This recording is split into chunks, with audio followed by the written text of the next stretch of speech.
Hey guys! It's Monday. Happy Monday. I'm Linda, your host of 90 Day the Melanated Way. I'm a little discombobulated, but I'll get myself together. Shout out to Mary, Tenny, Ridella. Why did I say it like that, Ridella? No one knows. Linda, Lydia, Devin, Brianna, Crystal, Nicole, Jean, Amanda, and Julissa. Y'all have been riding with me, and I totally appreciate it. I have a big bruise on my leg, and it's distracting me. So, anywho, we made it. It's a new week. It's almost the end of January. Like, I don't know where the time all went. Shout out to the live chat. Hey, Lydia, Amanda, Belly, Crystal, Raydella. Shout out to y'all. Couple of things before we get started with the show. First, there are the poll questions at the bottom of the screen. There are 4 poll questions, so don't forget to answer the questions, and we'll address them at the end of the show. Second, there's a call of action. Has to do with one of the questions, so go ahead and take a peek at that, and we'll talk about that as well at the end of the show. Overall thoughts. This show was juicy, y'all. It was so juicy, and I was so about it. There's so much drama, and I just, FYI, had a busy 90 day. Like, today was all the drama. So Wednesday's show, which I want to talk about actually, is going to be lit. But here's the thing. Wednesday's also the inauguration. So do we want to move Wednesday's show to Friday? Do we want to do that and have like a Friday 90-day news and gossip show as we've done before? Thinking about that, you guys let me know in the live chat, and we'll decide at the end of the show whether we have it on Wednesday or if we just have it on Friday. Yeah, it's in the afternoon, but I'm thinking like Wednesday, people just are going to want to talk all things inauguration and new president and all of that. But you guys let me know. I'll do it either way. Raydell says I have enough going on Friday. Okay, we'll talk about it.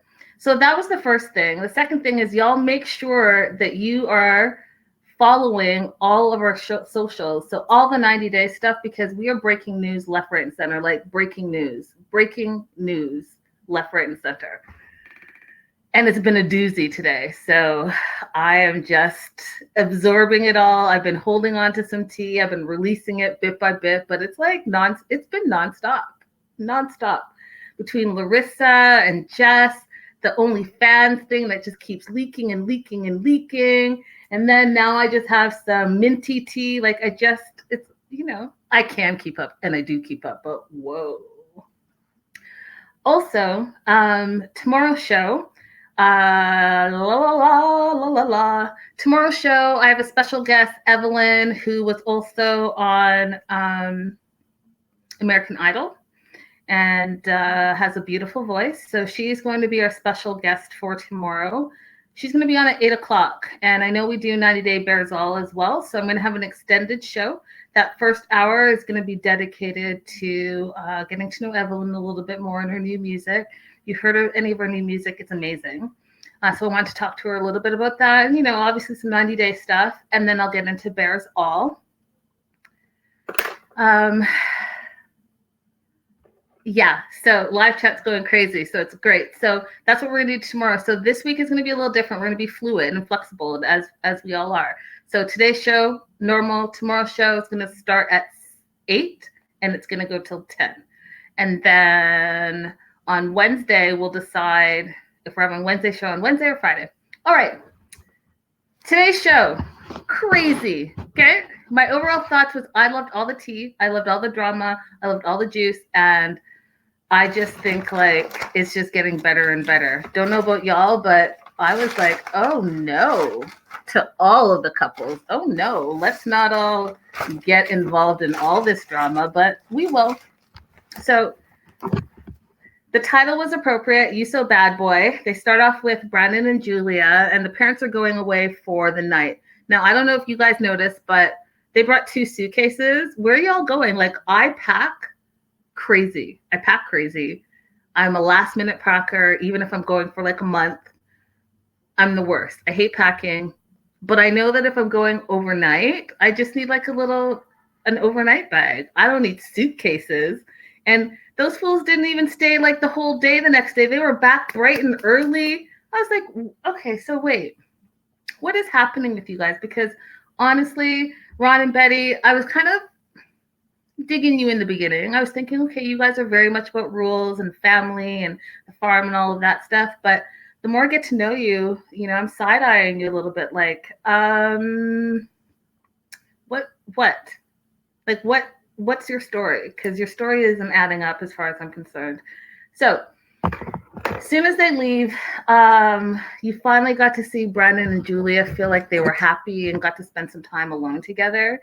And my question to you guys is how long have we been watching 90 Day Fiancé? The whole point of 90 Day and the title is that this couple has been afar and now they're together and they have 90 days to see if they like each other. And I feel like Brandon's parents do not want them to spend those 90 days together. And it's all of a sudden an issue. You guys knew it was 90 days to get married. So can they have a little bit of time to get to know each other in person and actually see if this is going to work so that they can make their lifetime decision? Do you know what I mean? But no. So they get this night together and they get naked in the hot tub and have a little jiggy, and they're both super excited and they're both really happy just to spend some time together. And how sad is that when you live in the same house when, you don't feel like you get enough time together because, old Betty, and I don't mean old in the age, but I just mean, good old girl, Betty and Ron aren't having it. So they come back the next day, and this is the other thing I don't like. Betty is really, she treats them like children. And I say this all the time, but Brandon's 27. He's not 19. He's not 21. He's 27, which is close to 30. Okay? Julia, I thought was 25, but the fans tell me she's 27. So either way, 25 or 27, you're closer to 30 than you are to 20. And you already have parents, so you don't need to be treated like a child. But Betty decides that she's going to treat them like children. And I almost felt she was like, time out. I need to talk to you. And they have rules about the hot tub. And I loved what Julia said. So your rule, first of all, what was the problem? You took, this is what I can't stand, okay? And I know it could be about learning the lesson, but you do that when they're children. So the hot tub cover was a little bit pushed in. She could have just pulled it down, right? And be done with it. But no, she left it. She looked at it, didn't like it, left it, brought the two over like they were children and showed them this is a problem. Okay? How about just fix it and tell them, hey, you know what? Last time you left the top part on a little crooked. Could you just make sure that it's all the way down? We want to keep our things nice. Easy breezy, right? But no. Then she was like, and did you have clothes on in the hot tub? Because the water's a little cloudy. And they're like, no. And so the rule is no clothes in the hot tub. And Julia brought up a great point. So you don't want us and you don't allow us to sleep in the same room, but you're going to say that we can be naked together in the hot tub? The hypocrisy. Really. And I was so glad that Julia stood up for herself. Now, Brandon, on the other hand, I have a whole issue with him, but I'm going to get to him in a minute. Crystal said she had to lift it early, so then did she redo the flap that way? Yeah, she did. She did. Because how did she know the water was cloudy? Yeah, she did. She quickly peeked in, didn't like that either, put her whole situation together to scold them. And scolding them is really the appropriate word. And then, so Betty says that this is not, she doesn't want to know. And she's like, oh, and nothing else goes on there. And you know what I mean. And I felt she should have been like, wink, wink. We all know you were talking about sex because you're, a blocker of your son's love. And she's like, yeah, this is not an entertainment hot tub. It's a therapy hot tub. Stop it. Just stop it. Betty, just stop it. Betty is too busy. Betty is a busybody. Betty the busybody, Betty. Doesn't make sense, but it makes sense to me. In that she's doing the most all the time. She's too in her son's business as far as I'm concerned. She has okay, so here I go again with trying to give a saying, and I know you guys are gonna know what I'm trying to say. But you know when they pull, is it you pull the purse rings tight? She's like has him in like on a leash. She wants to like rein him in, keep him, I don't know, like clutching the pearls, whatever. You know what I'm trying to say. But she has him on a tight leash, and she doesn't want him to grow up, and she doesn't want him to be doing anything at all. It's like bizarre. It's bizarre. Like your son's 27, dude. Like 27. 27. And then I felt like Brandon had no backbone. So he's standing there being scolded, and he just looks at her, and Julia is the only one that says anything, and he just stands there looking at her. I was like, you know what? You need to grow some, and really, really quickly. And I'll talk about that more as we move on. So it's the next day. It's 7:30. 7:30 is early for a lot of people, myself included. And Ron's mad now. So we've got Betty all mad. Now Ron's mad because he feels like Brandon isn't helping. And all he's doing is waking up, bringing Julia tea, and not handling his responsibilities. And he feels like Brandon has changed, and he's mad, and he feels like Julia's been living there rent-free, and she's not contributing, and it's just a mess, and we need to talk to them after dinner tonight. I was like, first of all, not everyone's a morning person. Julia didn't sign up for the farm life. And not everyone wants that farm life. And it's okay if she doesn't want it and if she doesn't like it. That should be okay. And then I was like, this is my question. What did y'all do before she got there? Like, I understand chipping in, okay?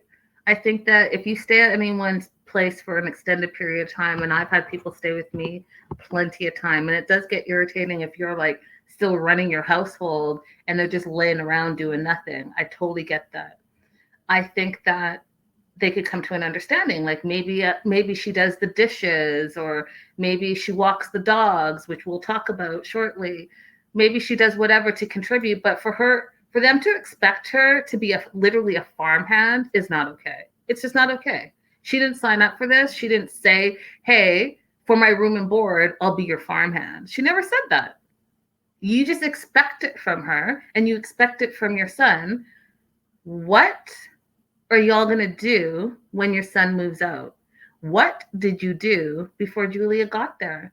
And have we forgotten that they have 90 days? Like, think about when you guys have been married for however long. Think about when you guys first met. You want time together. They have 90 days to be together, get to know each other, and make a big decision.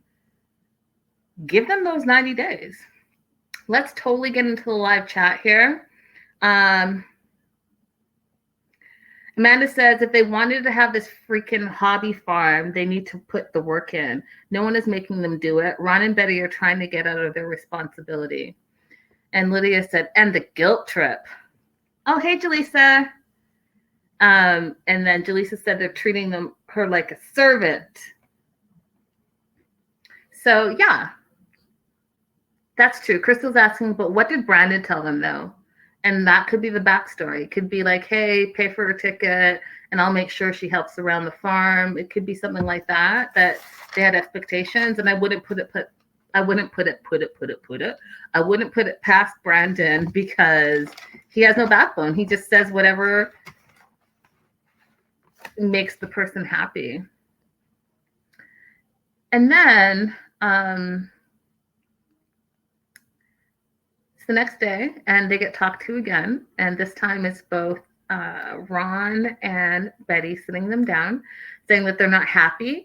And here's the thing, they're like, we're not happy because you used to spend time with us and used to help around the farm, and you are not pulling your responsibilities. Okay, so again, 90 days for them to get to know each other.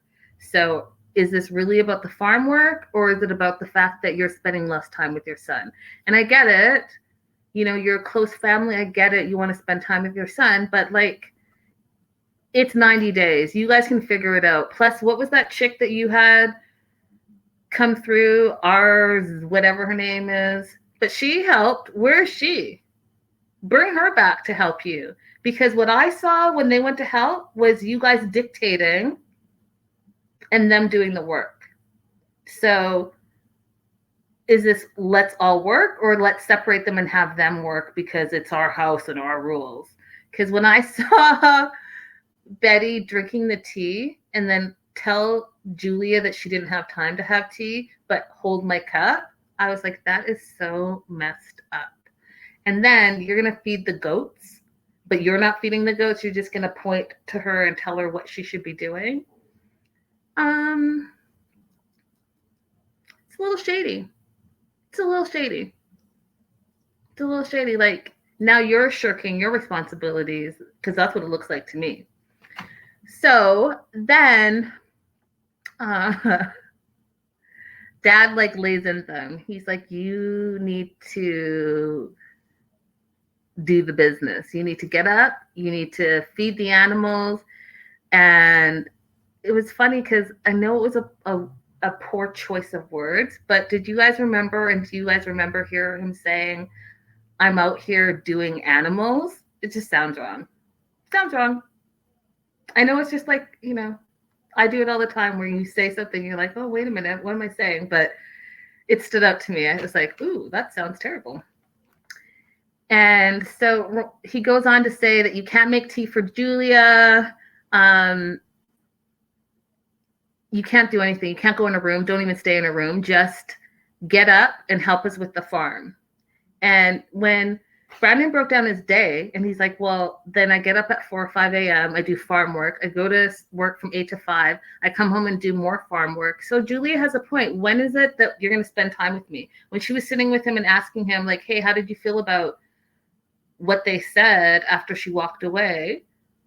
He was like, yeah, well, you know, it's only for now. Give them a couple of days and they'll be fine. And, you know, it will get better. How will it get better if it's like this now? And just because you put a ring on it, then what? Do you know what I mean? Like, we need to address this. And again, Brandon, nope. He was not trying to address anything. In fact, when the parents were yelling at them, did you notice that he threw Julie under the bus, which I thought was so spineless? He was like, yeah, well, when I bring her the tea, she's like, come back, come back, come back, stay with me. I was like, dude, just be a man. Be a man. Balance your responsibilities with the love of your life, or the person that you're going to spend your life with. Balance it. Because when he went to camera and said, I wish someone would just tell me what to do, I was like, see, that says it all. It says it all, because you don't have a spine and you don't know how to make your own decisions. And that's scary, because now you're trying to save your life. You're trying to spend your life with this person, and you don't know who you are as a person. You can't make decisions for yourself. So you just want someone to tell you what to do all the time. Brandon, turn right. Brandon, go to sleep. Brandon, wake up. Brandon, go feed the farm. Brandon, don't bring tea here. And I get it, because your mom has you on that tight leash. I get it. But at what point do you break free? And at what point do you say, hey, I'm almost 30. I should be making some decisions in my life. Julissa said he made me so mad. Amanda said he did. What a twerp. And Crystal said he throws her under the bus every time. And Julissa says, it's going to be a long, hard road, Julia, because this is foreshadowing a bunch of nonsense. Absolutely. Absolutely. If your man can't stand up for himself in front of his parents, or period, or make a decision, period, and deflects left, right, and center, it's going to be really, really a difficult road. A really difficult road. And so the next day, they wake up and, you know, Julia's going to try, she told him. It's 7 o'clock. They're drinking tea. She comes out. And they're acting like it's so late. It's 7 o'clock. Like, she's trying. Why are you guys sitting around? If you indeed wake up at 4 and 5 to feed the animals and the animals have to eat at the same time every day, go ahead and do that. I'm sure there are other chores. It's a working farm that she can do. Why does she have to do exactly what you want her to do when you want her to do it? It makes no sense to me. It doesn't. And plus, did I say that she didn't sign up for this? Because she didn't. Anywho, what do you guys think? Do you guys think that Brandon has no backbone? Do you think that Brandon should have said a little bit more to his parents? Do you think that Brandon should have actually said, because he admitted this, when Ron said, you know, this is all for you, the farm. And then Brandon said to camera, this was never his dream. His dream is Julia and to live and be with her. Do y'all not think that he should actually have that conversation with his parents instead of blaming Julia? Because when he didn't answer to the dad, that would be all the answer I need. Stop pushing this guy and hire some workers and keep your farm going and call it a day. But if Brandon is not going to be honest and open with his parents because he is fearful or, you know, he can't make a decision, then that's his issue. But unfortunately, he's making his issue Julia's issue. And the worst thing to do is say what he said, where we brought Julia into the farm and Julia is now changing the dynamics of the family. No, Brandon, it's because you're withholding information from your parents. You haven't told them what you really want in your life. You probably have told Julia, but you haven't told your parents because you don't have a backbone. And that's the problem. So until you stand up to your parents and say, hey, look, love the farm, great that you build it, I'm super appreciative, but this has not ever been my dream. And yeah, it's going to be an uncomfortable conversation, but it's a conversation you should have instead of saying, oh yeah, Julia messed up the dynamics. It's terrible. It's terrible. Lydia says the Brandons of the world scare me because when they explode, it's not pretty. And Crystal says, yes, it was 100% obvious he doesn't want it. And Raydella says, Brandon needs to get some balls and man up. Betty needs to stay in her lane. 100% stay in your lane. Let go of the reins. Let go of the reins, Betty. He's grown now.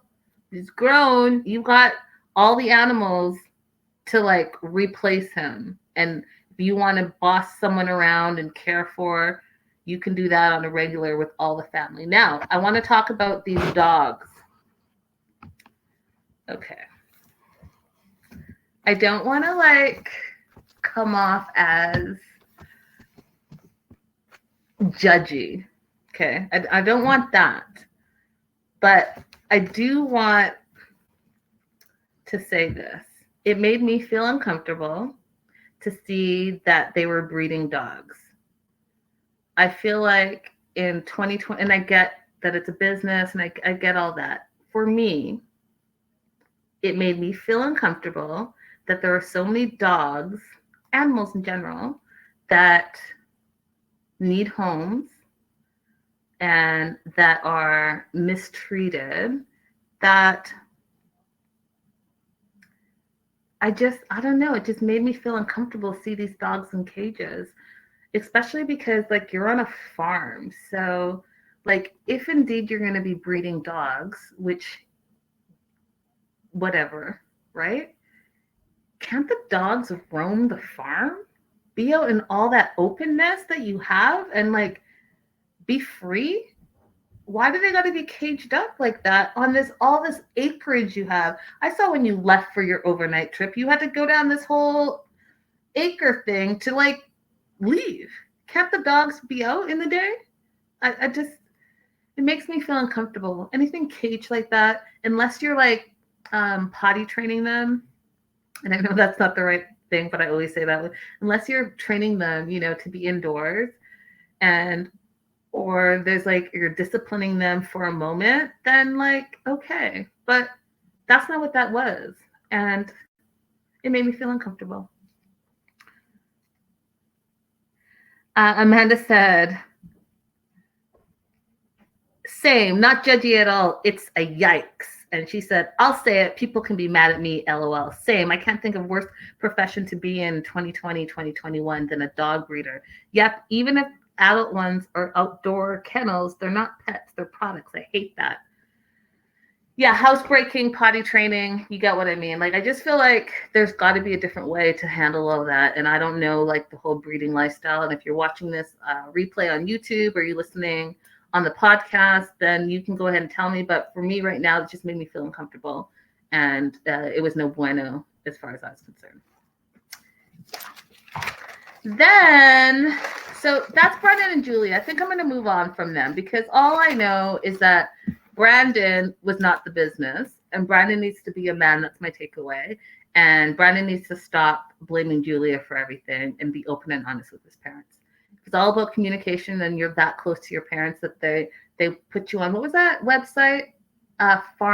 Farmers Only or something, whatever dating website. If they felt comfortable enough to do that, then you should feel comfortable enough to sit down and say, hey, listen, this is what's really going on with me.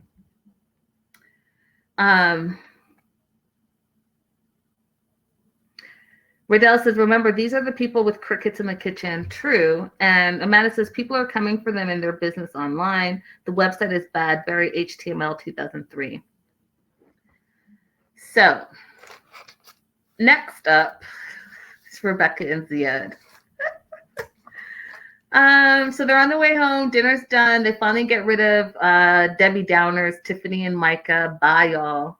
Y'all were haters. Just haters. They came with that negative energy. It was so ugly. And I get that Rebecca says they're just being protective, but it seemed more than being protective. It seemed angry.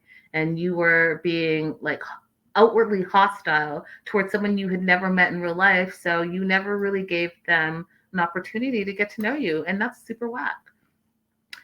And so Zied is so much excited to be alone, to be getting to the apartment finally. And he gets there and Rebecca's always like giving this weird energy. She's super nervous. She's like making all these excuses, like sorry about the bed on the floor that's not made. It didn't have time and no furniture and the random shopping cart, like sorry for all this. And he's like, oh, no problem, no problem. He does say wow though when he looks in the room, but he's like, no problem. And Rebecca's worried that he's acting weird. And I want to talk about that. I know I've said it before, but I'm going to say it again. Travel halfway across the world and see what that feels like. Because if you've traveled, you know that you're in a different time zone. You're exhausted. You've been cooped up for hours, 18, 19, 20 plus hours. All you want to do is get to where you're staying, take off your clothes, have a hot shower, maybe have a hot meal, chit chat for a few minutes just to unwind, and then go to bed.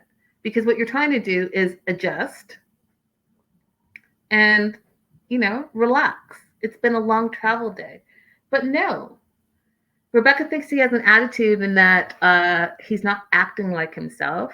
Well, he's not acting like himself because he's exhausted. He keeps telling you he's tired. He told you as soon as he got off the plane that no, he didn't want to go to dinner, but then he had to go to dinner. And then when he goes to dinner, it's not even enjoyable because your daughter and her fiance are not only giving him the third degree, but they're also being nasty. They're being nasty individuals. And I just was like, oh, yeah, I wouldn't be acting right too, because you know what? I'm tired. Like, give me a minute to breathe. And I thought it was super funny, guys, because Chrissy Teigen posted, and I hope I can find it. She posted something hilarious because, she's hilarious, but she posted a hilarious tweet.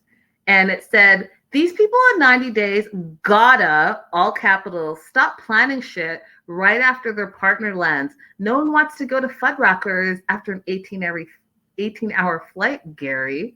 Hilarious. But that's my point too. right? Go travel. When the world opens up again and we can freely travel and it's safe without this pandemic, I encourage you to go and travel and see what that feels like. And maybe you won't be planning all the crazy things you're planning as soon as someone's foot lands. It's craziness. So there was that. And then Zied finally gets to have a shower and they have their alone time. Yeah, that's true, Jaleesa. Seriously, she made the trip multiple times, but I feel like it was more her being insecure. Like she's insecure about something, and I'm not sure exactly what it is, but she's being insecure about this relationship, and I don't know what it is yet. Right? So she wants to tell him about living at the apartment in a different apartment with her ex, which I think is stupid. I just think it's stupid. I don't think that that's open and honest communication. I think that that's just asking for drama. You already know that he doesn't like him. You already know that people are making comparisons with him and your Moroccan ex-husband. And now you want to bring up some random stuff that makes no sense. Like, who cares if you lived in the building? You live in the building, but you live in the same apartment. And honestly, who cares? Is Zied going to say, oh, I don't want to live here anymore because you lived here before with your ex? And like, how would he ever find out? And why does it matter? It's bizarre. Super bizarre. Crystal says she's trying to create more drama for her storyline, question mark. And Jaleesa says, unless the dude lives next door or something, who cares? Exactly, who cares? Who cares? No one. And I might add that I did mention this in a previous show, but like, is that the only building? I have a lot of questions. Okay, because you guys brought me here, I'm gonna talk about it. So, is that the only building that she could rent from in all of where she Canton, I think? Is that the only building in the whole entire city? Is that the only building that she could have moved into? And so I know that she has been dealing with money issues because she's paying off the debt from her ex, right? And she talked about how that turned her upside down. But like, you keep talking about, or she keeps talking about how she's been waiting a year for Zied to get to America. So what have you been doing? And I know I said I'm last minute with packing, but I'm not last minute with like a roof over my head. So why was it so last minute for you to get an apartment and to have furniture and to have food in your cupboards and all of that stuff? Why did it take you like to the day or two or week before he arrived? Like, I don't understand that. You said your stuff is in storage. Like, how did you not plan that out? Like, how did you not plan that out? You knew exactly when he was coming. You were refreshing your browser every 5 seconds. And I'm feeling like instead of refreshing your browser every 5 seconds, you should have been on the phone with your storage people saying, hey, bring this to the apartment so you could start setting up. And like, how come you couldn't make the bed that's on the floor? And like, where is your bed? Because how old are you? Do you know what I mean? Like, were you homeless? Were you living with your daughter before Zied came? Like, I have so many questions. Radella said she spent the money on the gaming system instead of U-Haul. And Julissa says, this is the Atlanta Metro. So I feel like there are more options. Yeah. And Amanda says, I do remember she talked about her credit being really bad. So she may be limited. And I agree. She did say that she was like upside down because of her ex. And I did peep that her car was from CarMax. So there is some credit issues. But that still doesn't, you can still plan. You can have not the best credit and not a lot of money and still plan, right? Especially if your stuff is in storage, which she said it is. Go ahead and get out of storage and set some stuff up. And, that's how I feel. Let me know what you guys feel in the comments. Let me know what you feel in the live chat. But I feel like it's a little weird.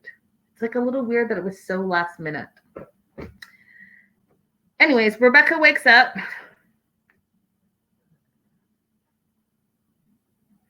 Julissa says, yeah, I feel like she was focusing on all the wrong things. Exactly. You're going to get a PlayStation or whatever gaming system you're going to get. But then you have Micah the day you're going to the airport, bring the TV. Like, and where's he sitting on the floor? Because we did see him on the floor. So she gets up. She has to go to work. She wakes him up because, she wants to do all the kissy. She leaves, and Zied gets up and, wants a little coffee. And here's where the poll question comes in, because he gets up, he puts on this sweater, he does his hair. That thing that he did with his hair, y'all, like, what was that about? I didn't get it. Like, what was that?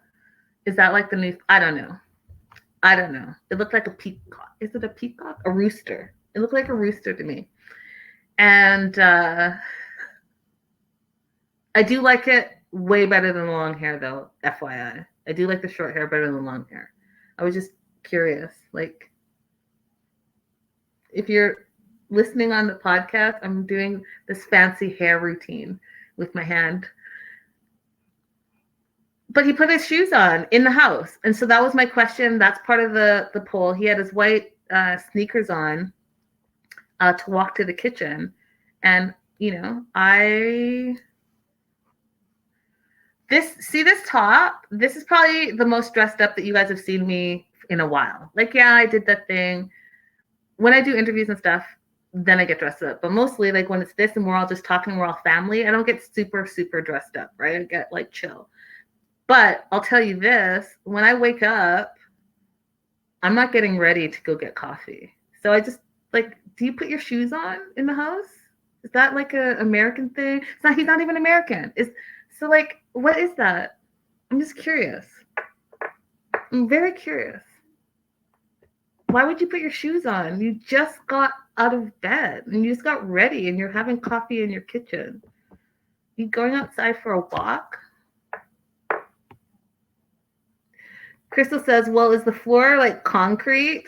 Yeah, like, I'm not saying you can't have socks on or slippers on, but like tennis shoes in the house? I don't know. I have African parents. That should explain everything. So he makes his little coffee, and I noticed, like, when he opened the cupboards, there was also no food in the cupboards. There was sugar, and there was like a gallon of milk in the fridge, but like there was no food. So no food, no furniture, and I haven't forgotten about this random shopping cart. It's kind of not like the most welcoming, but hey, what do I know? Lydia said the place seemed cold. She wasn't ready for this man. She wasn't ready for the man at all. But at least he could have coffee, which I thought was great. Then it got sad to me because he called his mom. He's only been there for one day, not even. And he's already missing, seeing his mom in person. And he probably, because he lived at home, is missing the mom cooking his breakfast and him having a whole thing and just getting up and everything being there, right?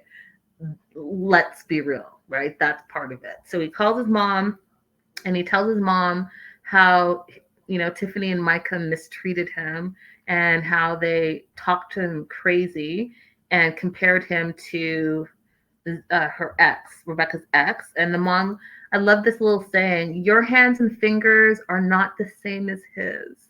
That's such a mom thing to say. I loved it. And it's true.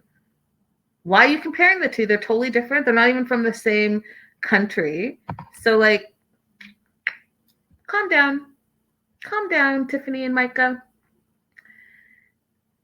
And so he sits there on the floor all alone, talks to his mom, and then he basically has nothing to do all day. He's just sitting around waiting for Rebecca to get home. And Rebecca gets home, and apparently she picked up his stuff from the post office, and he knew instinctively to get the shopping cart. Now, which brings me to my next question. First of all, why is there a shopping cart?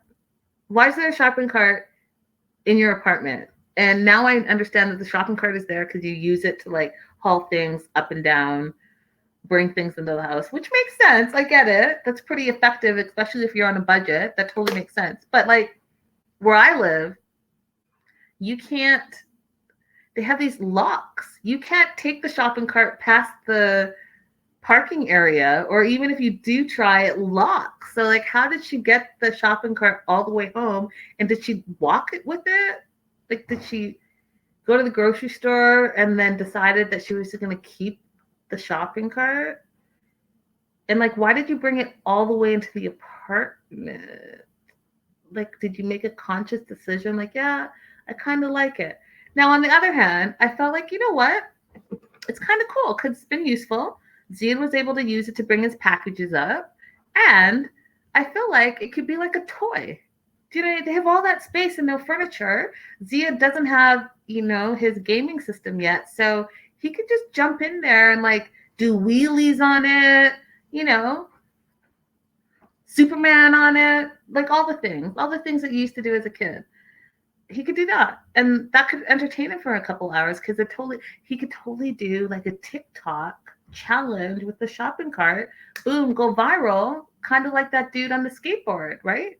He could be drinking milk, the jug of milk, in the shopping cart, and do like something cute to music. Boom, you got your new challenge. Bam, bam, just like that. Radella says apartment complexes usually have one around to bring your packages in, but you're not supposed to keep that. I did not know that. That's good to know. Amanda says she couldn't give him $10 to go get a coffee and a pastry when he got up. I didn't know that. I didn't know that apartment buildings had shopping carts around for you to use. That's actually a really good idea. Crystal says, my apartments have had carts, but not shopping carts. Hey, man, maybe her apartment is like, very hipster. It's like hipster. Because the apartment itself is beautiful. I love the exposed bricks and the vaulted ceilings and the windows, the lighting. I love all that about it. I just felt like, get a couch, make your bed, and have some food in the house. Jeez.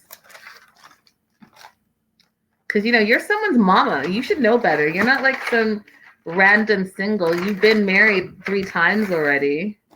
You're not new to this game. You know when someone comes over, like, yeah, that's the other thing. Your ex is from Morocco. You did the exact same thing. Did you prepare for him? It's bizarre. I have so many questions.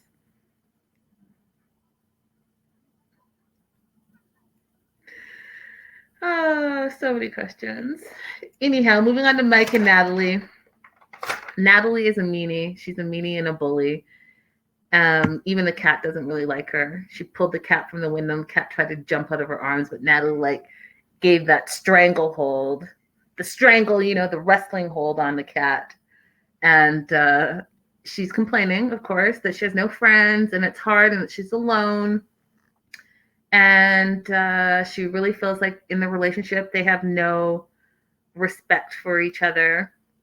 And she's like, it's a new culture, it's a new country, it's different living. All of those things are true. But Natalie, what are you doing about it to make it a better environment besides just complaining, right? Because I talked about it last week's show. There's plenty of things that you can do, even if you're alone, to just enjoy, enjoy the nature, enjoy the pond, enjoy books, watch some TV. I'm in friggin' COVID lockdown and there's still things I can do. Like, make it enjoyable. It's what you make of it. Instead, you want to be miserable. And because you're miserable, and she said it, and we'll talk about it, but because she's miserable, she wants Mike to be miserable because she's lashing out at him. And that is the part that is just not okay. Now, she decides, yeah, Lydia said she could have started an OnlyFans, make that money, do the photos, because, we all know she wants to be a model. So those could have all been things. Anyhow, she decides she's going to look for the ring because she really wants it. And I called it last week. I said it last week, you guys. This whole issue that she's having about the ring is because she feels insecure. She feels insecure about her relationship, and she wants the ring to solidify that she's indeed going to get married. And so it's not about all the other stuff and all that complaining that she's constantly doing. That's all. I should be called Dr. Linda. I'm going to rebrand myself and just call myself Dr. Linda. Yeah, like Jaleesa. Jaleesa's a real doctor. I'm just talking shit. But I'm going to be Dr. Linda, and um, I'm going to be half psychic, half, what is it? Like an empath? I think it's called empath, where you feel people's energy, and be half that, half that. Um, no, a third that, and a third relationship expert. What do you guys think? Can I pull it off?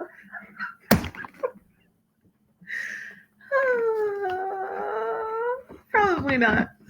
Since all of my followers and all of my day oneers are like married, kids, and all of that stuff, I'm probably not the one to take the advice from. But what I can say is that I called this. I absolutely called this. I absolutely said that it's never been about the ring. It's about her insecurities and her shitty attitude towards the relationship. So she's looking around the house.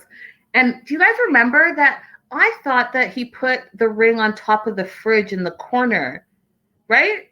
Wasn't that where he hid it? Am I wrong, y'all? Tell me in the comments. Tell me in the live chat, because I remember that he put it up high there, and she looked. That was like the first place she looked. She didn't see it. I thought it was the closet on the top. No, okay, so it was the closet on the top. I thought it was the fridge, but the closet on the top. She went in the closet too, the stinky closet, and she didn't find it, but she found the safe, so she convinced herself it was in the safe that she didn't have the key to. Okay. My question is, you're going to find the ring and then what? Just pop it on your finger? After you threw it back at him, threw it in his face? And I called that too, that he was still bitter about it. Called that from like the get-go. So they should really sit down with Dr. Linda, since they don't know how to communicate with each other, and I'll tell them exactly what the problem is with their relationship. Mike comes home from work. She is sitting in front of a fireplace that she'd started, which totally blows my mind, because why did I hear you complain for friggin' 7 episodes that you were cold when you had a fireplace? He didn't even have to turn a heater on if you had a fireplace. Has anyone had a fireplace? It like warms up the spot so quickly, and it's not hard to do, and it's cost effective. So like, Natalie, come on, Natalie. So she's in front of the fireplace. They're gonna make dinner, and dinner doesn't go well.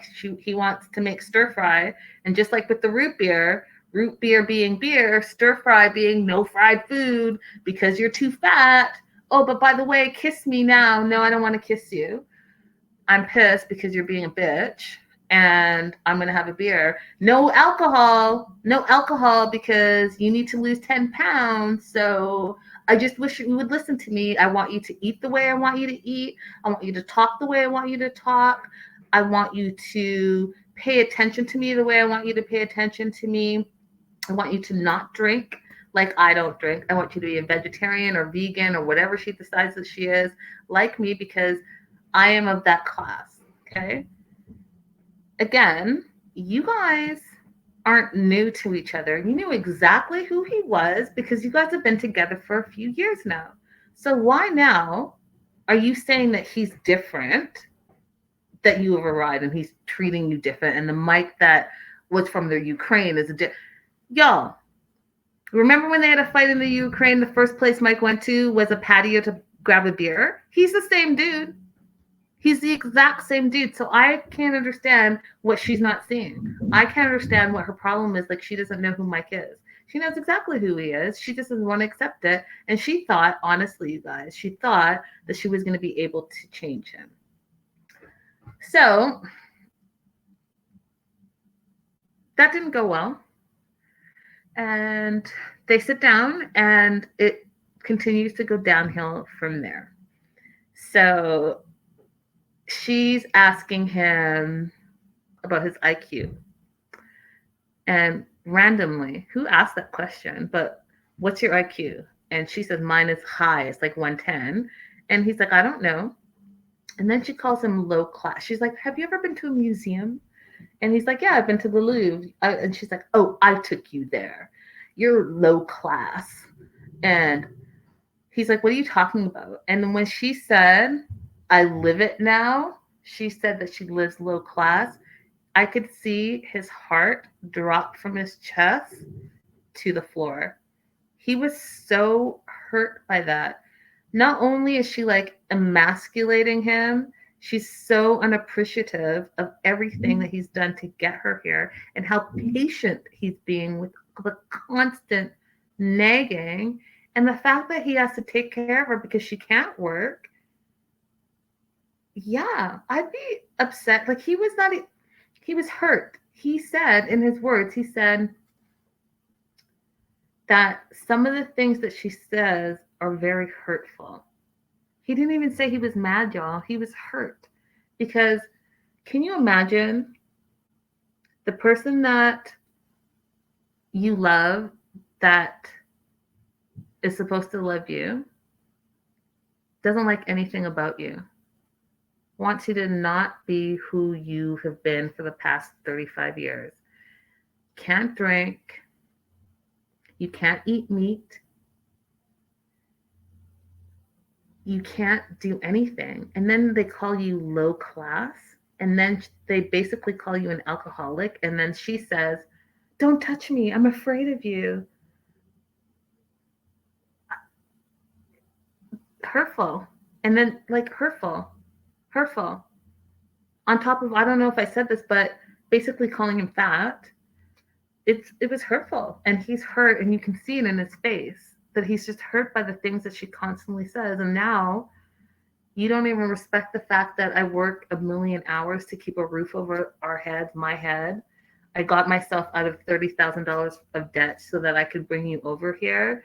And you're saying that you now live in low class. I thought it was really, just really, really mean spirited.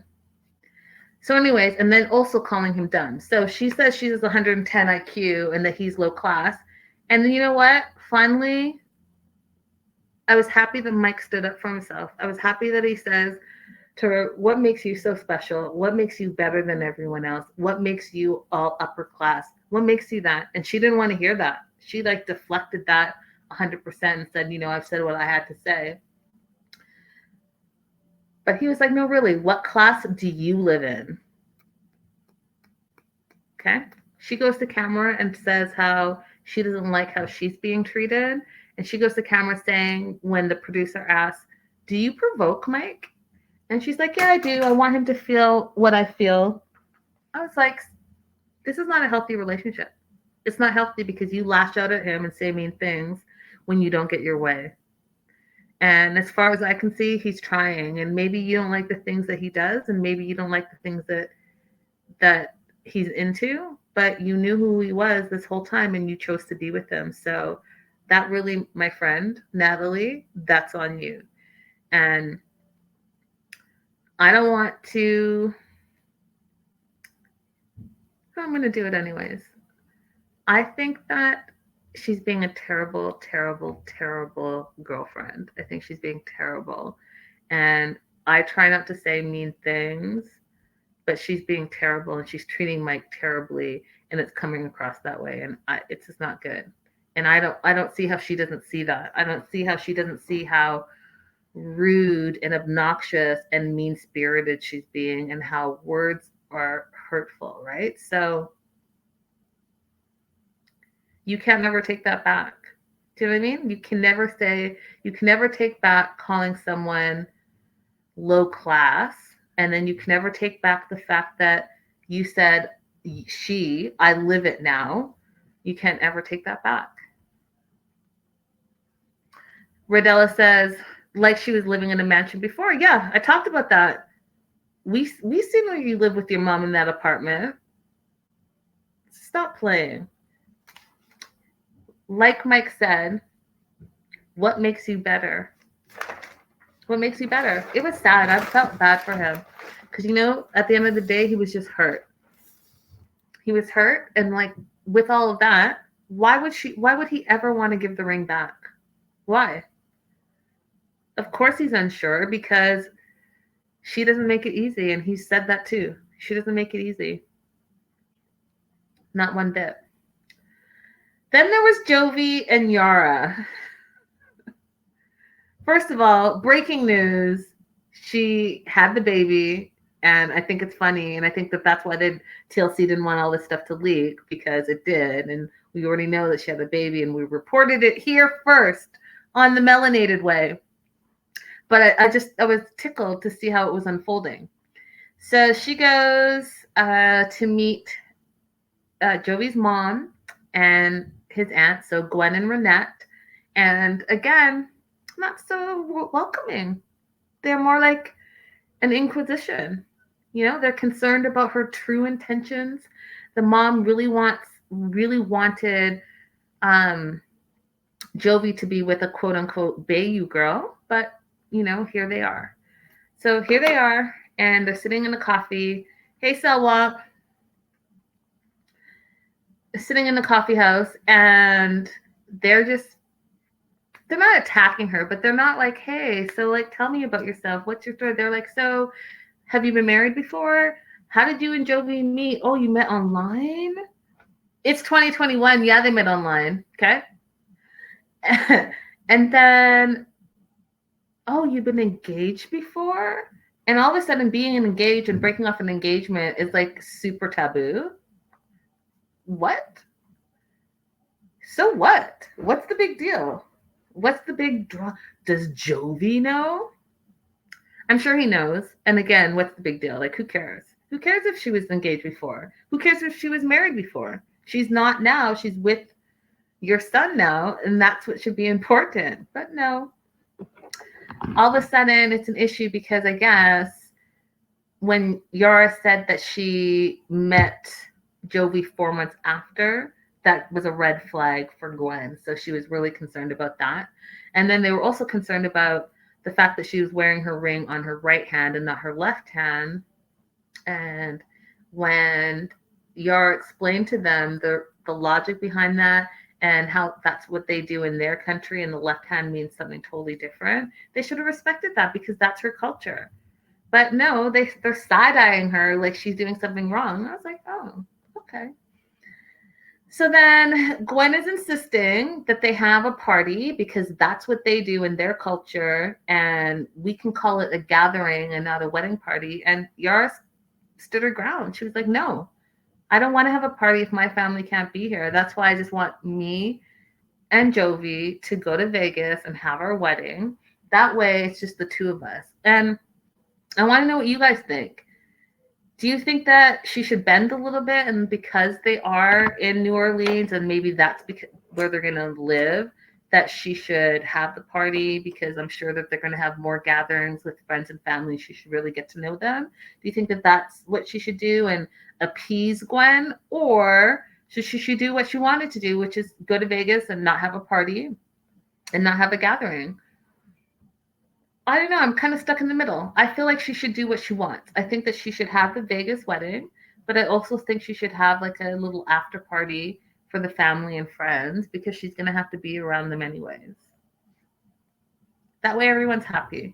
It's not the actual wedding. It's not a reception. It's just a party. And you could call it like a get to know you party. I don't know. Let me know your thoughts. Anyhow, Gwen's really pushing it. Yara's not budging. But we see at the end that she basically says, okay, I'll think about it. And in the meantime, the mom's like, I'm concerned. Because, Ukrainian women just want to come to America. It's like, Gwen, I know you didn't just throw that stereotype out there. I know. Oh, but she's a nice girl. Do you know what I mean?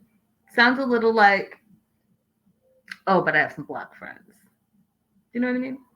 It's a little on the line. Didn't like it. That's all I'm saying. So we see Yara walking around New Orleans. And again, I know I talked about this before, but I have to say it again. I know we're in a pandemic and, everything's not open. But New Orleans is New Orleans. Even just looking at the buildings are amazing. But they had her walking around all sad and depressed and lonely, the streets of New Orleans. And I'm giggling because I've just never heard that about New Orleans. Like, not ever. Even people who aren't big travelers, when they go to New Orleans, and especially when they go for Mardi Gras, they just have an amazing time. And even if they don't like, they're not super social, they love the food. And if they're not foodies, they love the architecture, or they just love the funny things that happen in the city. So I'm so confused by her just like clutching her purse and walking down the street all sad and lonely. I'm like, what? I have never seen that. I've never heard that about that city. Not ever. Anyways, she is feeling sad and alone and doesn't like New Orleans and being there by herself. So she's trying to go to the gym and stuff, but she's been feeling really sick lately, really tired lately, and all she wants to do is sleep. And I was like, oh, she's pregnant. She's pregnant. And then she calls her friend and basically says the same thing. And her friend's like, you should go to the pharmacy and get a pregnancy test because you're probably pregnant. And she was. I mean, she didn't confirm it, but I'm confirming it for you. She was. She's pregnant while they were filming, and now they have a baby. And so it was fun for me to watch that and be like, ding, ding, ding, ding, ding. Anyhow, that was them. Then there was Andrew. Yeah, I just took a deep breath because this dude right here. So it's been 48 hours since Amira's been detained, and he's kicking it and dining at the hotel. He says that he's exhausted his resources, and the only thing on his mind is her safety. But meanwhile, he's got his drink in his hand, his burger in his face, and it's kicking it. Now, I'm sorry, what resources did you exhaust? Where you picked up the phone and got hung up on and didn't do anything else? You didn't get on a plane. You didn't go downstairs to reception. You didn't even call the daddy back. You just sat there. You didn't text her. What? Tell me what you did. Okay? Show me your receipt. Show me how you got up off of your butt, and the woman that you said you've been dating for 2 years is detained and you haven't heard from her in 48 hours, and it was your idea for her to fly to Mexico, but you can't be bothered to leave your room, but you want to tell the fans that you've exhausted all your resources as you chew on that burger. I hope you choke on that burger. No, I don't, but you're outrageous. You're outrageous. You're outrageous and you're selfish. And to me, that shows that you don't really care about her at all. That's what that shows to me. And I gotta say, I was getting I want to know what you guys thought, but I was getting some manipulator vibes from him when he was talking to camera like that, because he was talking to the camera like he was so concerned. I've exhausted all my resources, and the only thing I can think about is Amira and her well-being. I will not rest until I know she's safe. Stop it. Stop it. Stop playing. Just say, don't try to manipulate. You can't, your words are not greater than your actions. Okay? Your actions are going to show me what you really are about. And your actions are sitting in your resort chilling, doing nothing, making a call here, there, but you can't even call because you don't speak the language, and yet you're not doing anything to expedite that. You're not finding a translator. None of it. It's just ridiculous. You shouldn't have left the airport as soon as you found out that she got detained. That's what I feel. But you had that resort book, so hey, go ahead and handle it. 5 hours later, he sees that she's online. He sends her a WhatsApp message, and she responds, "Hi, baby." She's on a plane back to Amsterdam. So, she got detained for 3 days. They deported her back to France, and she was on her way back to France.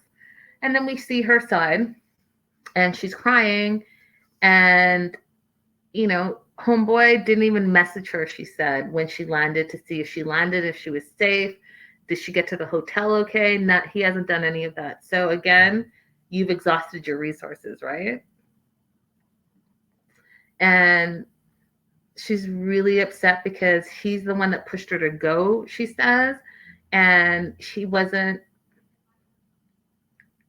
really open about her doing anything else.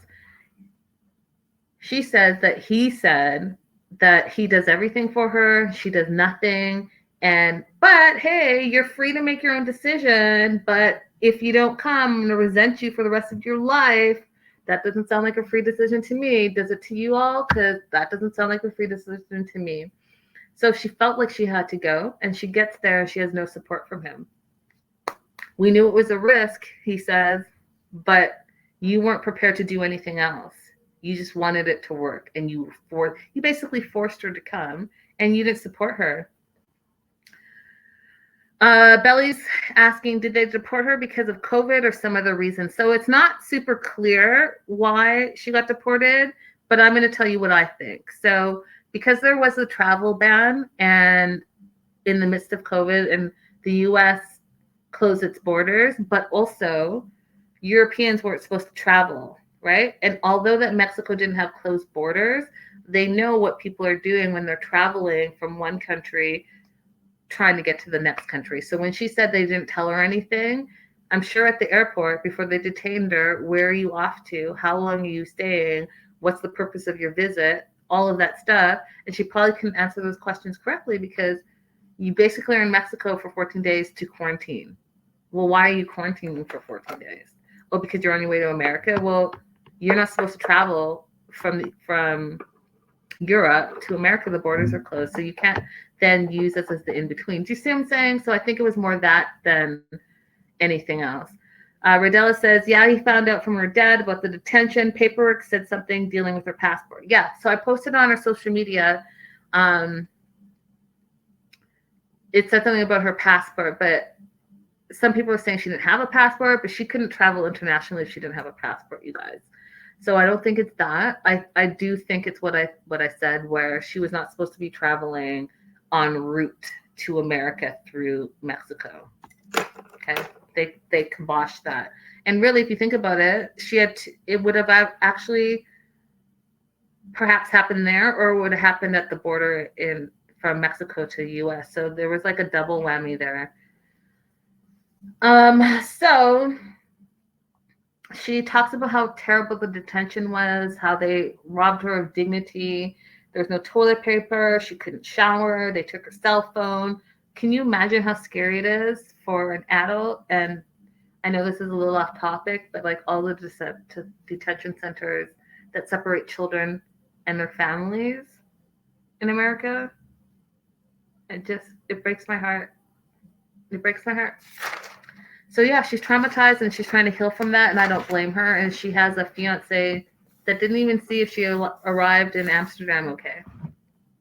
Pretty, but you've exhausted all your resources.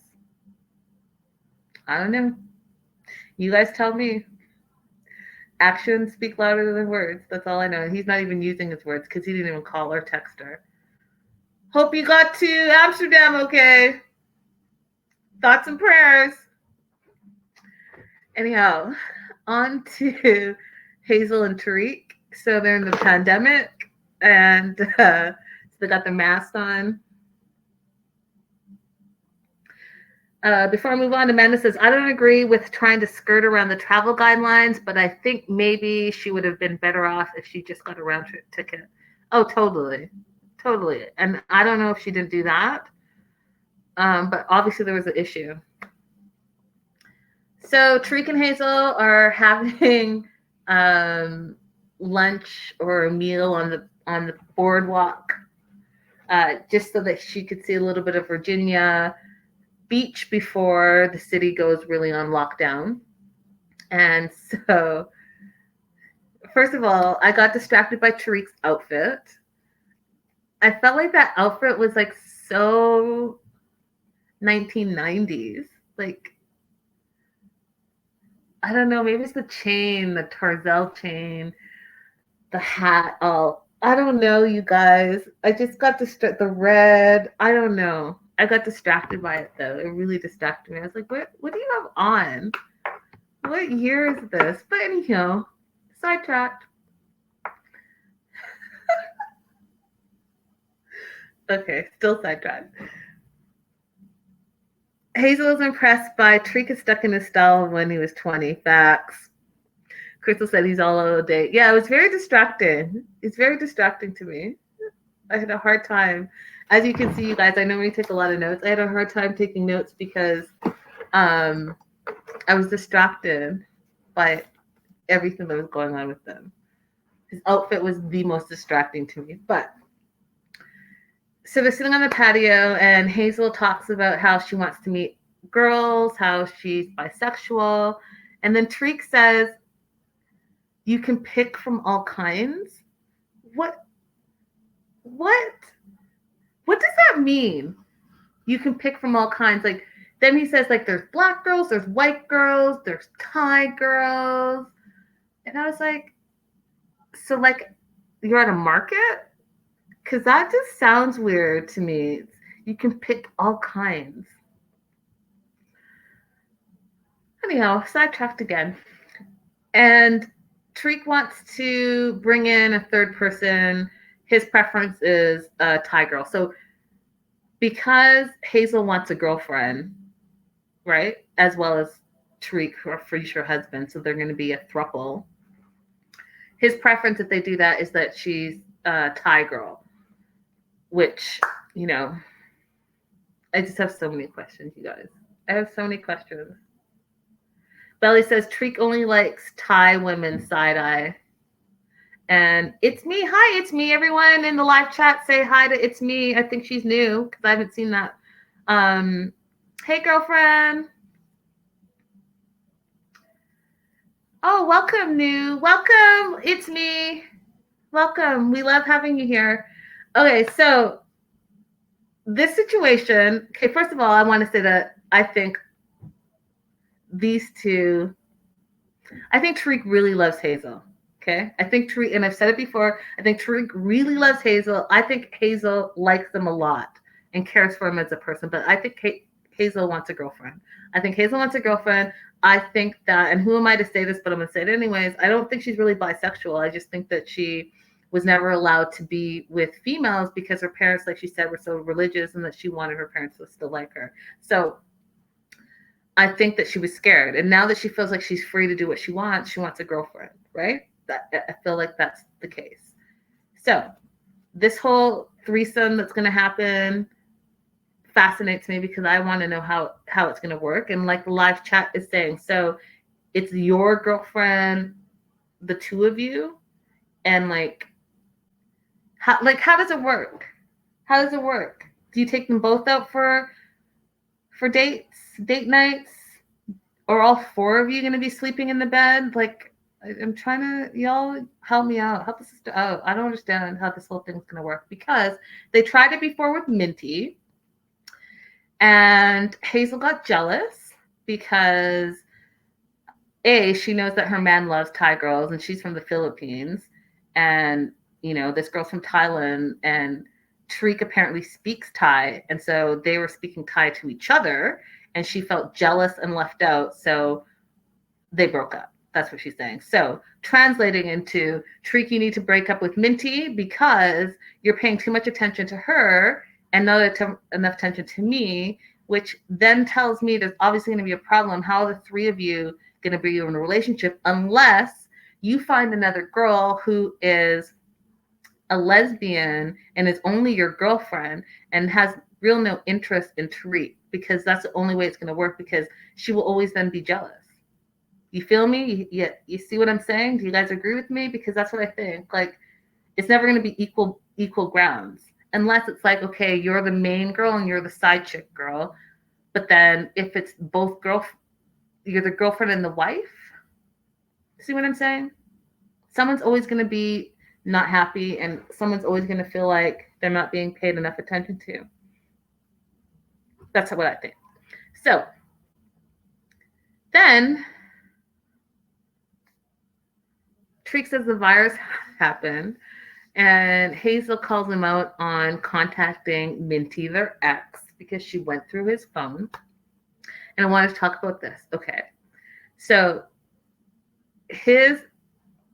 I hope that he was able to watch this, because when guys get caught in stupid lies or caught doing something they shouldn't be doing, the excuses that come out of their mouth, it's so blatantly something that is not true, or something that you just made up, that it makes no sense.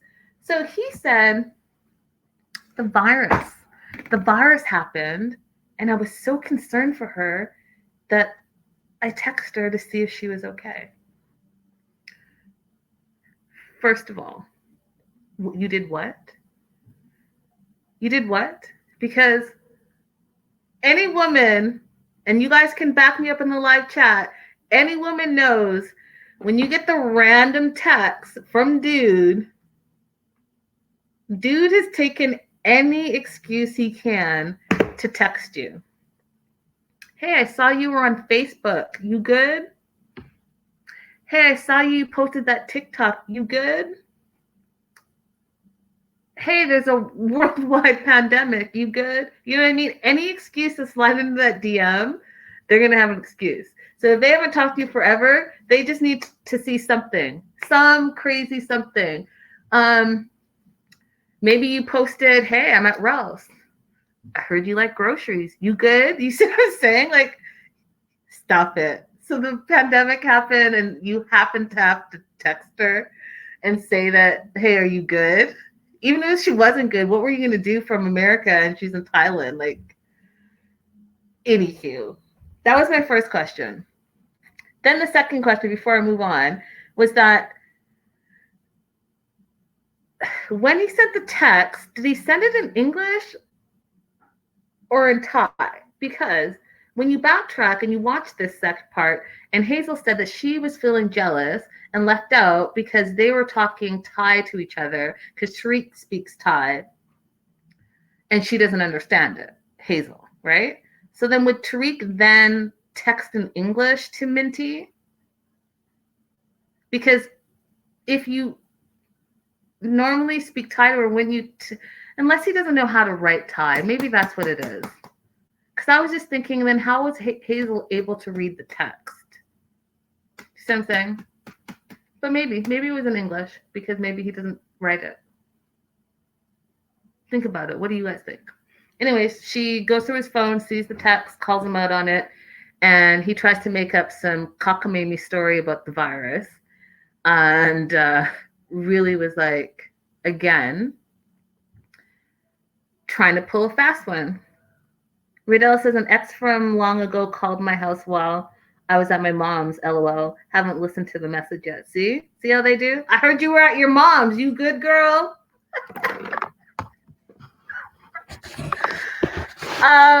So here's the other thing that got me distracted. So she calls him out on his BS because he called, or he texted or contacted, whatever he did, to Minty and got called out. But then he tries to twist it and says, the issue is like, Hazel can do anything. Basically, I have nothing to hide. But the issue of her looking through my phone, concerning to me, because why did she feel she had to do that? I literally wrote down, bro. If you need to ask that question, that's the problem. Don't try to twist it and make it seem like she's the crazy one and she's got issues and trust issues because she felt like she needed to do that. No, bro, it's you. Clearly, you got some shade going on. Clearly, it's a vibe. Clearly, she knows her man, and that's why she went through your phone, because you did some shade. And she knew you were doing shade because women have that sense. And had you told her, like she said, why don't you just tell me first, hey, you know what? Hey, honey, COVID's happening, and I'm concerned about you, but I'm also concerned about Minty. I'm going to go ahead and hit her up. Done that, wouldn't have been a problem. But you didn't do that. Instead, you contacted her, and you kept in contact with her and didn't say anything the whole time. So then try to twist it and be like, what's your problem? Why are you looking through my phone? So that was my thought. That was my thought on them. Then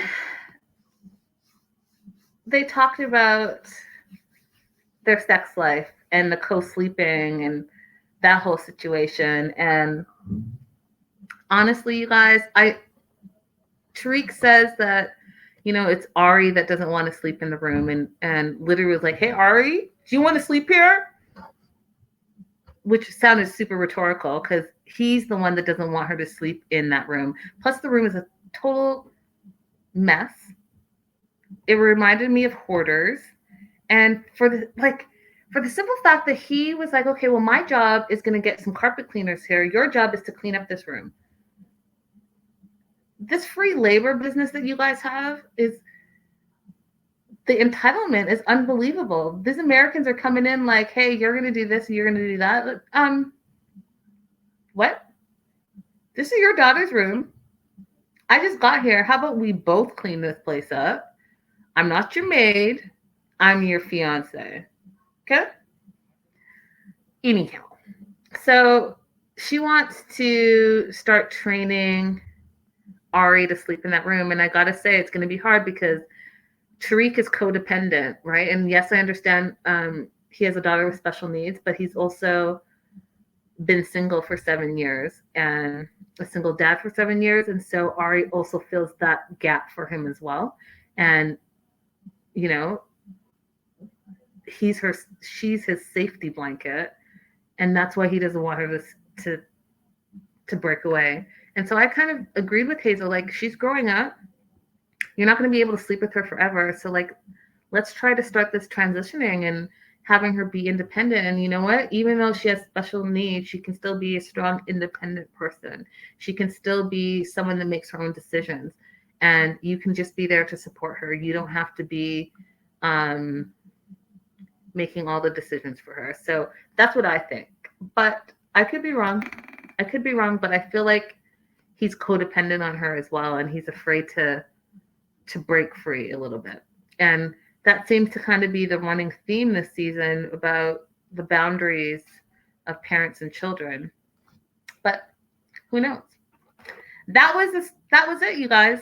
That was the whole episode. And I know it talked longer because there was so much drama, but it was so good. I think that so far this is my favorite episode. I'm going to hit up the live chat before we end and do our poll questions. Crystal says, "Where will the girlfriends sleep?" That's what I said. Are the 4 of them going to sleep in the bed? Don't know. And Radella says, "Remember Hazel asked him if he waited for her to come and clean the house?" Facts. So she knows her man, like I said. He absolutely did wait, and he absolutely did expect her to clean the house and be like the cleaning person. Anyways, love the show. Hope you guys love the show. Let's do the poll. And if you guys... It's me. We have a poll at the bottom of your screen. There are 4 questions. And before we go to that, you guys, I soft launched my website. And I guess I'll talk about it when I do the poll questions. All right, here we go.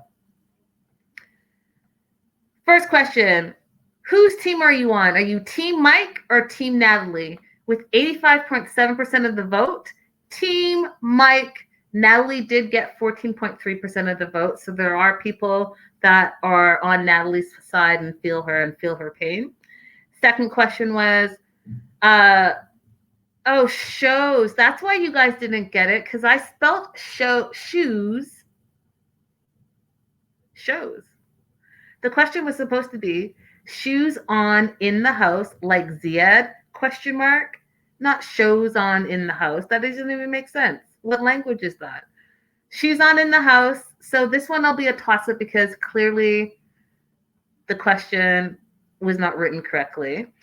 So shoes on in the house, like Zied, yes, it's okay, or no, never. I'm going to say it's a 50-50 tie because I totally messed up that question. So 50% of the people say, yeah, it's okay, and 50% say no, never. I'm going to go with no, never. No, like never, ever. Never, ever. Never, ever. Just like you don't have your outside clothes in your bed, you don't have your outside shoes in the house. Tracking around all the germs and dirt. Think about all that stuff that's out there that's now going to be in your beautiful house. Yuck. Anyhow, next question. Did Brandon's parents have a right to be angry with him and Julia?